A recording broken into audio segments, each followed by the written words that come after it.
Hello everyone, welcome to students unique academy. आज है 28 सितंबर 2023 और आज के जो मोस्ट इंपॉर्टेंट करंट अफेयर्स है वो हम आपके लिए लेकर आएंगे, जो हमारे पेट के एग्जाम्स के लिए काफ़ी इंपॉर्टेंट है। आई नो मैं थोड़ा सा लेट हो गई हूँ क्योंकि मुझे फीवर आ गया था और तो भी वो थोड़ा सा ठीक हुआ है, तो मैंने सोचा आप लोगों के लिए वीडियो बना देती हूँ। तो हम आज की करंट अफेयर की बात करेंगे। तो हमारा सबसे पहला क्वेश्चन कह रहा है कि हाल ही में चर्चा में रहा फाइव आइज अलायंस का सदस्य कौन है। तो बताइए, हाल ही में चर्चा रहा फाइव आइज अलायंस का सदस्य कौन है। ऑप्शन ए है ऑस्ट्रेलिया, ऑप्शन बी है कनाडा, ऑप्शन सी है अमेरिका और ऑप्शन डी है ये सभी। तो बताइए, हाल ही में चर्चा में फाइव आइज अलायंस का सदस्य कौन है। तो ऑप्शन डी सही हो जाएगा, ये सभी। हाल ही में ऑस्ट्रेलिया, कनाडा, अमेरिका और हमारा न्यूजीलैंड और हमारा यूनाइटेड अरब इमाराइट्स, ये 5 जो सदस्य हैं वो फाइव आइज अलायंस के सदस्य हैं। तो काफ़ी एग्जाम में पूछ लेता है, हमारी स्ट्रेटेजी के लिए भी मोस्ट इंपॉर्टेंट है।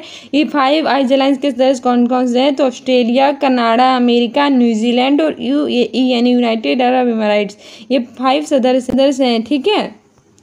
और इसमें जो ऑस्ट्रेलिया है इसे कैपिटल ऑफ गेम्स कहते हैं, क्योंकि इसकी आधे से ज़्यादा जो जनसंख्या है वो किस में लगी रहती है, खेल्स में। इसकी कैपिटल है कैनबरा। कनाडा की कैपिटल है ओटावा और इसकी राजनीतिक पार्टी को इंडिया ने बैन कर दिया है। अमेरिका की बात करें तो इसकी कैपिटल है वाशिंगटन डीसी और यहाँ के अमेरिका के राष्ट्रपति हैं जो बाइडेन। जो हमारे यहाँ 2024 में जो गणतंत्र दिवस होगा यहाँ के मुख्य अतिथि रहेंगे। ठीक है, ये भी याद रखना। वहीं भारत और अमेरिका बीच में वज्र प्रहार, कोप इंडिया और युद्ध दिवस 23 आयोजित किया जाता है। आगे बढ़ते हैं। आगे हमारा दूसरा क्वेश्चन कह रहा है कि इंडिया स्मार्ट सिटी कॉन्क्लेव 2023 कहाँ आयोजित किया गया है। ऑप्शन ए है मध्य प्रदेश, ऑप्शन बी है उत्तर प्रदेश, ऑप्शन सी है केरल, ऑप्शन डी है जम्मू कश्मीर। तो बताइए, इंडिया स्मार्ट सिटी कॉन्क्लेव 2023 कहाँ आयोजित किया गया है। तो हमारा ऑप्शन ए सही हो जाएगा, मध्य प्रदेश। अभी हाल ही में मध्य प्रदेश में स्मार्ट इंडिया कॉन्क्लेव 2023 आयोजित किया गया है। बात करें मध्य प्रदेश की तो इसकी कैपिटल है भोपाल, जहाँ भोजताल स्थित है। ठीक है, यहाँ के चीफ मिनिस्टर है शिवराज सिंह चौहान। मध्य प्रदेश को सोया प्रदेश भी कहते हैं और ये है नदियों का मैका भी कहते हैं, क्योंकि यहाँ बहुत सारी नदियाँ जो है वो निकलती हैं। और साथ ही जो यहाँ की मुख्य नदी है वो नर्मदा नदी है। ठीक है, याद रखना। वहीं बात करें अगर हम उत्तर प्रदेश की तो उत्तर प्रदेश की कैपिटल है लखनऊ, जिसे हम नवाबों का शहर कहते हैं। यहाँ के चीफ मिनिस्टर हैं योगी आदित्यनाथ, यहाँ के गवर्नर हैं आनंदीबेन पटेल। यहाँ लोकसभा की 80 सीटें हैं, राज्यसभा की 31 सीटें हैं। यहाँ विधानसभा के साथ साथ विधान परिषद भी है और भारत के सिर्फ 6 राज्य ऐसे हैं जहाँ विधानसभा के साथ साथ विधान परिषद है। उत्तर प्रदेश, बिहार, महाराष्ट्र, कर्नाटक, आंध्र प्रदेश और तेलंगाना। ठीक है, और मैंने बहुत बार आपको रिवीजन करवाया है। वहीं उत्तर प्रदेश का जो राजकीय पुष्प है वो है पलाश, राजकीय पशु है बारहसिंगा और राजकीय वृक्ष है अशोक। केरल की बात करें तो इसकी कैपिटल है तिरुवनंतपुरम। यहाँ के चीफ मिनिस्टर हैं पिनराई विजयन और यहाँ कथकली और मोहिनीअट्टम जो है वो शास्त्रीय नृत्य किया जाता है। ठीक है। वहीं जम्मू कश्मीर की बात करें तो इसकी कैपिटल है श्रीनगर। 31 अक्टूबर 2019 को भारत का एक केंद्र शासित प्रदेश बना था और यहाँ के उपराज्यपाल हैं मनोज सिन्हा। और रिसेंटली यहाँ की जो केसर है उसे जीआई टैग प्रदान किया गया है। आगे बढ़ते हैं। आगे हमारा तीसरा क्वेश्चन कह रहा है कि प्रतिवर्ष विश्व पर्यटन दिवस कब मनाया जाता है, यानी हर साल जो विश्व पर्यटन दिवस जो है वो कब मनाते हैं। ऑप्शन ए है 25 सितंबर, ऑप्शन बी है 26 सितंबर, ऑप्शन सी है 27 सितंबर, ऑप्शन डी इनमें से कोई नहीं। तो हमारा सही आंसर हो जाएगा ऑप्शन सी 27 सितंबर। हर साल जो विश्व पर्यटन दिवस है यानी वर्ल्ड टूरिज्म डे है वो 27 सितंबर को मनाया जाता है। आगे बढ़ते हैं। आगे हमारा चौथा क्वेश्चन कह रहा है कि केंद्र सरकार ने किस राज्य में एफेस्पा की समय सीमा 6 महीने के लिए बढ़ाई है। तो बताइए, केंद्र सरकार ने किस राज्य में समय सीमा 6 महीने के लिए बढ़ा दी है। ऑप्शन ए है अरुणाचल प्रदेश, ऑप्शन बी है नागालैंड, ऑप्शन सी है उपयुक्त दोनों, ऑप्शन डी इनमें से कोई नहीं। तो हमारा आंसर सी हो जाएगा उपयुक्त दोनों। अभी रिसेंटली अरुणाचल प्रदेश और नागालैंड दोनों में समय सीमा 6 महीने के लिए बढ़ा दी गई है। अरुणाचल प्रदेश की बात करें तो इसकी कैपिटल है ईटानगर और वहीं नागालैंड की बात करें तो इसकी कैपिटल है कोहिमा। ठीक है, आगे बढ़ते हैं। आगे हमारा 5th नंबर का क्वेश्चन कह रहा है, हमारे एग्जाम्स के लिए काफ़ी इंपॉर्टेंट है कि मोटो जीपी भारत 2023 के विजेता कौन है। ऑप्शन ए है मार्को एजेंसी, ऑप्शन बी है नीरज चोपड़ा, ऑप्शन सी है अमित खरे, ऑप्शन डी है वाहिदा रहमान। तो बताइए, मोटो जीपी भारत 2023 के विजेता कौन है। तो हमारा ऑप्शन ए सही हो जाएगा मार्को एजेंसी। ठीक है, मार्को एजेंसी जो है मोटो जीपी भारत 2023 के विजेता है। इसमें भी माँ आ रहा है, इसमें भी माँ आ रहा है, तो याद रखना।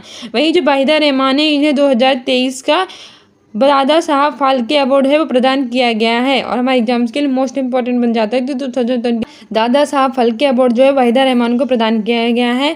और जो हमारे अमित खरे हैं इन्हें नीरज, जो हमारे प्रधानमंत्री नरेंद्र मोदी हैं उनका जो सलाहकार है वो नियुक्त किया गया है। वहीं जो नीरज चोपड़ा हैं इन्हें भाला फेंक, नीरज चोपड़ा हैं ये भाला फेंक एंड जेवलिन थ्रो के खिलाड़ी हैं और हर साल 7 अगस्त को भाला फेंक दिवस मनाया जाता है। आगे बढ़ते हैं। आगे हमारा छठा क्वेश्चन कह रहा है कि I2U2 का इसमें से कौन सा सदस्य नहीं है। तो बताइए I2U2 का इसमें से कौन सा सदस्य नहीं है। तो हमारा ऑप्शन ए है भारत, ऑप्शन बी है इजराइल, ऑप्शन सी है अमेरिका और ऑप्शन डी है चाइना। तो अगर हम बात करें कि I2U2 का कौन सा सदस्य नहीं है तो ऑप्शन जो चीन है वो I2U2 का सदस्य नहीं है। I2U2 में 4 हैं देश, एक है आपका भारत, एक है इजराइल, एक है अमेरिका और एक है यूनाइटेड अरब इमराइट्स। ठीक है, I2 मतलब I डबल बार होती है इंडिया और इजराइल, यू भी डबल बार है यानी कि अमेरिका और यूनाइटेड अरब इमराइट्स। ठीक है, वही बात करें भारत की तो इसकी कैपिटल है न्यू दिल्ली, यहाँ जो 1911 में बनी थी, पहले इसकी कोलकाता थी। यहाँ के प्रधानमंत्री हैं नरेंद्र मोदी, यहाँ की राष्ट्रपति हैं श्रीमती द्रौपदी मुर्मू, यहाँ के उपराष्ट्रपति हैं जगदीप धनखड़, यहाँ के वित्त मंत्री हैं निर्मला सीतारमण, रक्षा मंत्री हैं राजनाथ सिंह और विदेश मंत्री हैं सुब्रमण्यम जयशंकर। वहीं हम अमेरिका की बात करें तो अमेरिका की कैपिटल है वॉशिंगटन DC, यहाँ की जो नासा है वो स्पेस एजेंसी है। यहाँ के राष्ट्रपति हैं जो बाइडेन 2024 में भारत के मुख्य अतिथि रहेंगे गणतंत्र दिवस के अवसर पर। ठीक है, कोप इंडिया, वज्र प्रहार, ये सारी एक्सरसाइज होती है भारत और अमेरिका के बीच। चाइना की बात करें तो इसकी कैपिटल है बीजिंग, इसकी करेंसी है रेनमिनबी और युवान।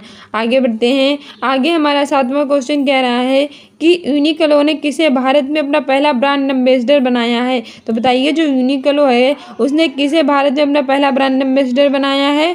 ऑप्शन ए है कैटरीना कैफ, ऑप्शन बी है परिणीति चोपड़ा, ऑप्शन सी है हमारा आलिया भट्ट और ऑप्शन डी इनमें से कोई नहीं।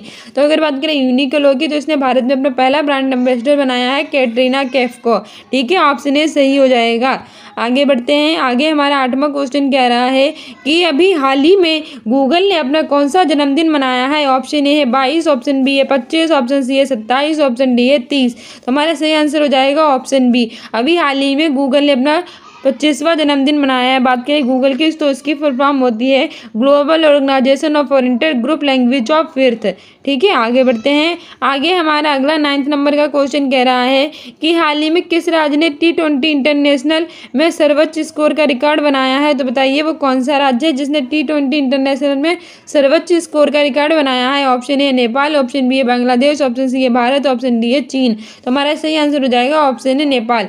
नेपाल ने T20 राज्य नहीं होगा, यह देश होगा। नेपाल देश है, उसने T20 इंटरनेशनल में सर्वोच्च स्कोर का रिकॉर्ड बनाया है। बात करें नेपाल की तो इसकी कैपिटल है काठमांडू और यही सार्क का मुख्यालय स्थित है। सार्क की बात करें तो इसकी फुल फॉर्म होती है south Asian association for regional corporation और नेपाल के काठमांडू में इसका हेडक्वार्टर स्थित है। बात करें बांग्लादेश की तो इसकी कैपिटल है इसकी कैपिटल है ढाका, यहाँ की करेंसी है टका, यहाँ के प्रधानमंत्री है शेख हसीना और बांग्लादेश 3 ओर से त्रिपुरा से घिरे हुए हैं। बात करें भारत की तो इसकी कैपिटल है न्यू दिल्ली, यहाँ के प्रधानमंत्री हैं नरेंद्र मोदी, यहाँ के राष्ट्रपति हैं श्रीमती द्रौपदी मुर्मू।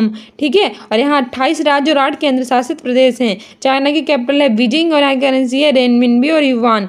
आगे हमारा 10वां क्वेश्चन कह रहा है कि हाल ही में किस देश की मुद्रा दुनिया में सबसे अच्छा प्रदर्शन करने वाली मुद्रा बनी है। ऑप्शन ए है अफगानिस्तान, ऑप्शन बी है अमेरिका, ऑप्शन सी है भारत, ऑप्शन डी है चाइना। तो इसमें हमारा सही आंसर हो जाएगा ऑप्शन है अफगानिस्तान। अफगानिस्तान देश की मुद्रा है वो दुनिया में सबसे अच्छा प्रदर्शन करने वाली मुद्रा बनी है। ठीक है, आगे बढ़ते हैं। ओ माय गॉड, हमारे क्वेश्चंस खत्म हो चुके हैं और फाइनली हमारे जो डिवीजन क्वेश्चंस है वो आ चुके हैं। जो हमारे डिवीजन क्वेश्चन है वो हमारे लिए जानना बहुत जरूरी है क्योंकि क्या होता है कि हम डेली नए क्वेश्चंस पढ़ते हैं तो पुराने क्वेश्चन भूल जाते हैं और एग्जाम में जब आते हैं तो हमारे सारे जो मार्क्स है वो कट जाते हैं, नेगेटिव मार्किंग लेकर हम घर आते हैं। तो चलिए हमेशा ना हो इसके लिए रिवीजन करेंगे अपने प्यारे से क्वेश्चंस जो हमारे एग्जाम्स के लिए काफ़ी इंपॉर्टेंट हैं। हमारा पहला क्वेश्चन कह रहा है कि हाल ही में फेमिना मिस इंडिया 2023 की विजेता कौन है। तो बताइए फेमिना मिस इंडिया 2023 की विजेता कौन है। ऑप्शन ए है नंदिनी गुप्ता, ऑप्शन बी है किरण जॉर्ज, ऑप्शन सी है पायल झावड़ा, ऑप्शन डी इनमें से कोई नहीं। तो हमारा सही आंसर हो जाएगा ऑप्शन है नंदिनी गुप्ता। हाल ही में मिस इंडिया 2023 की विजेता बनी है नंदिनी गुप्ता।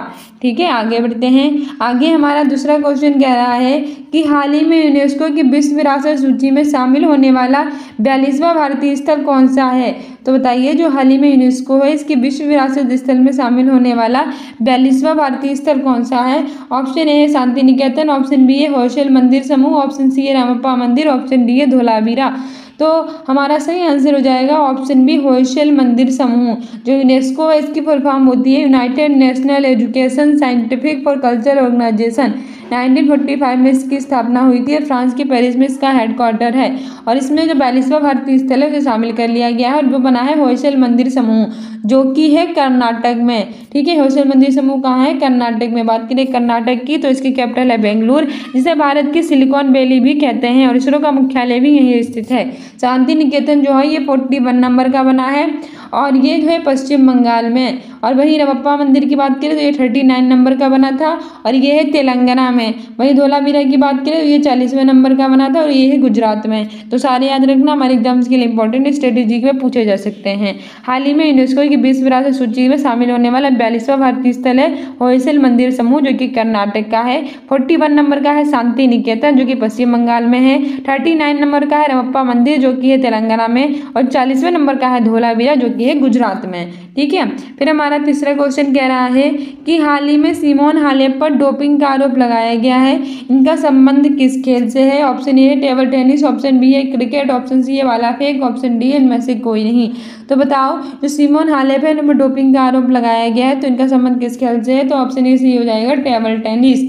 ठीक है, डोपिंग का आरोप लगा है किस पर? सिमोन हालेप पर। और किसके खिलाड़ी हैं? टेबल टेनिस के खिलाड़ी हैं। वहीं भाला फेंक की बात करें तो 7 अगस्त को मनाया जाता है भाला फेंक दिवस, क्योंकि जो हमारे नीरज चोपड़ा जी हैं वो भाला फेंक के खिलाड़ी हैं और इन्होंने ही टोक्यो ओलंपिक में गोल्ड पदक जीता था। फिर हमारा चौथा क्वेश्चन कह रहा है कि हाल ही में इंडोनेशिया बैडमिंटन मास्टर्स में पुरुष एकल वर्ग का खिताब किसने जीता है? Option A Kiran George, option B है नंदिनी गुप्ता, ऑप्शन सी है कार्लोस सेज, ऑप्शन सी है इनमें से कोई नहीं। तो बताइए इंडोनेशिया बैडमिंटन मास्टर्स में पुरुष वर्ग का एकल खिताब किसने जीता है? तो हमारा सही आंसर हो जाएगा ऑप्शन ए किरण जॉर्ज। ठीक है, जो किरण जॉर्ज है उन्होंने बैडमिंटन मास्टर्स में पुरुष एकल वर्ग का खिताब जीता है। वहीं नंदिनी गुप्ता जो है वो फेमिना मिस इंडिया 2023 बनी है। आगे बढ़ते हैं। आगे हमारा अगला क्वेश्चन कह रहा है 5वें नंबर का कि हाल ही में नए संसद भवन में प्रस्तुत महिला आरक्षण विधेयक नारी शक्ति वंदन अधिनियम के तहत महिलाओं के लिए कितने प्रतिशत आरक्षण का प्रावधान किया गया है? ऑप्शन ए 33, ऑप्शन बी है 75, ऑप्शन सी है 25, ऑप्शन डी है 50। हमारा सही आंसर हो जाएगा ऑप्शन है 33। हाल ही में नए संसद भवन में प्रस्तुत महिला आरक्षण विधेयक नारी शक्ति वंदन अधिनियम के तहत महिलाओं के लिए 33% आरक्षण का प्रावधान किया गया है। छठे क्वेश्चन कह रहा है कि हाल ही में ऑपरेशन पोलो की 75वीं वर्षगांठ मनाई गई है। इस ऑपरेशन का संबंध किससे है? ऑप्शन ए है हैदराबाद, ऑप्शन बी है जूनागढ़, ऑप्शन सी है जम्मू कश्मीर, ऑप्शन डी है जोधपुर। हमारा सही आंसर हो जाएगा ऑप्शन ए हैदराबाद। जो हमारा ऑपरेशन पोलो है 1948 में हुआ था और ये हैदराबाद में हुआ था और हैदराबाद की 75वीं वर्षगांठ मनाई गई है और ये हैदराबाद में है इस ऑपरेशन का संबंध। और हैदराबाद में निजाम रहते थे। ठीक है, और ये आंध्र प्रदेश की और ये तेलंगाना की कैपिटल है वर्तमान में। वहीं जो जम्मू कश्मीर है ये इसकी कैपिटल है श्रीनगर और यहाँ के उपराज्यपाल है मनोज सिन्हा। आगे बढ़ते हैं कि हाल ही में अंतर्राष्ट्रीय लोकतंत्र दिवस 2023 कब मनाया गया? ऑप्शन ए 14 सितंबर, ऑप्शन बी 15 सितंबर, ऑप्शन सी 16 सितंबर, ऑप्शन डी 18 सितंबर। तो हमारा सही आंसर हो जाएगा ऑप्शन बी 15 सितंबर। अभी रिसेंटली इंटरनेशनल डेमोक्रेसी डे अंतर्राष्ट्रीय लोकतंत्र दिवस 2023 से 15 सितंबर को मनाया गया है और इंजीनियर्स डे भी 15 सितंबर को ही सेलिब्रेट किया गया है। 14 सितंबर को हिंदी दिवस मनाया गया क्योंकि 14 सितंबर 1949 को भारत की राजभाषा जो थी वो हिंदी बनी थी। आर्टिकल 343 से 351 में और भाग 17 में है। और हमारे देश के पहले प्रधानमंत्री पंडित जवाहरलाल नेहरू ने 1953 में से मनाने की घोषणा की थी। वहीं बात करें 16 सितंबर की तो इसमें विश्व ओजोन दिवस और रेड पांडा दिवस मनाया जाता है। 18 सितंबर को विश्व बांस दिवस यानी वर्ल्ड बम्बो डे मनाया जाता है। आगे बढ़ते हैं। आगे हमारा 8वां क्वेश्चन कहला है कि हाल ही में केंद्र सरकार ने उत्तर प्रदेश के किस जिले में यूनिटी मार्ग बनाने को मंजूरी प्रदान की है? Option A Lucknow, option B Agra, option C Varanasi, option D उपेंद्र सभी। तो हमारा सही आंसर हो जाएगा ऑप्शन डी उपेंद्र सभी। हाल ही में केंद्र सरकार ने उत्तर प्रदेश के 3 जिलों में लखनऊ, आगरा और वाराणसी में यूनिटी मार्ग बनाने को मंजूरी प्रदान की है। यूनिटी मार्ग सबसे पहले मध्य प्रदेश के उज्जैन में बना था, अब उत्तर प्रदेश के लखनऊ, आगरा और वाराणसी में बनेगा। लखनऊ की बात करें तो इसकी प्रदेश की कैपिटल है, नवाबों का शहर कहते हैं। आगरा जो है उसकी स्थापना 1504 में सिकंदर लोधी ने की थी। यहाँ जो है वो ताजमहल स्थित है जो बहुत ही फेमस है और साथ ही यहाँ का पेठा भी काफी फेमस है। वाराणसी मंदिर और घाटों के लिए प्रसिद्ध है और एशिया की पहली सांस्कृतिक राजधानी बना है। आगे हमारा नंबर क्वेश्चन कह रहा है कि हाल ही में भारत ने किस देश को G20 की अध्यक्षता सौंपी है। ऑप्शन ए है जापान, ऑप्शन बी है थाईलैंड, ऑप्शन सी है ब्राजील, ऑप्शन डी इनमें से कोई नहीं। तो अगर हम बात करें इंडिया की तो 2023 में इसने की थी G20 की अध्यक्षता और इसने अब ब्राजील देश को सौंप दी है 2024 के लिए। ठीक है, तो 2023 में की थी भारत ने कि नई दिल्ली में G20 की अध्यक्षता प्रधानमंत्री नरेंद्र मोदी ने। अब उन्होंने 2024 के लिए ब्राजील के राष्ट्रपति लूला डी सिल्वा को ये कमान सौंप दी है। वही बात करें जापान की तो इसकी कैपिटल टोक्यो, करेंसी है टका। आगे हमारा 10वां और लास्ट क्वेश्चन कह रहा है रिवीजन, जो हमारे एग्जाम्स के लिए काफ़ी इंपॉर्टेंट है कि हाल ही में किसने अपनी पहली पुस्तक द ऑटोबायोग्राफी ऑफ गॉड जारी की है। Option A Radhika Iyengar, option B Leena Kumar, option C Amrit Mathur, option D Vinod Mankara. हमारा सही आंसर ऑप्शन बी हो जाएगा लीना कुमार। हाल ही में लीना कुमार ने अपनी पहली पुस्तक द ऑटोबायोग्राफी ऑफ गॉड जारी की है। ठीक है, सो डियर स्टूडेंट्स, ये थे हमारे मोस्ट इंपॉर्टेंट क्वेश्चन जो हमारे सभी एग्जाम्स के लिए काफ़ी महत्वपूर्ण थे। I hope you like this video, if you like it then like, subscribe and share. इसके अतिरिक्त स्टूडेंट्स सीनियर एकेडमी को इंस्टाग्राम पर भी फॉलो कीजिए इंपॉर्टेंट अपडेट्स और शॉर्ट्स के लिए। साथ ही हम कम्युनिटी पोस्ट में डेली क्विज़ेस डालते हैं, उसे अटेंड किया कीजिए जिससे आपके पेड एग्जाम में 100% नंबर आए। ठीक है, और जो हमारे जो डेली रिपीटेबल सी पेड की इंपॉर्टेंट सीरीज का चल रही है उसे भी अटेंड किया कीजिए। हमने इसके अलग प्लेलिस्ट बना दी थी, वहाँ जाके चेक कर सकते हैं। मिलते हैं रात 8 बजे अपनी इंपॉर्टेंट सीरीज में पेड एग्जाम के लिए जो है उसके साथ। ठीक है, तो चलिए यही थी हमारी इंपॉर्टेंट क्लास। आई होप आपको पसंद आई हो तो लाइक, सब्सक्राइब और शेयर करो। Thank you, bye.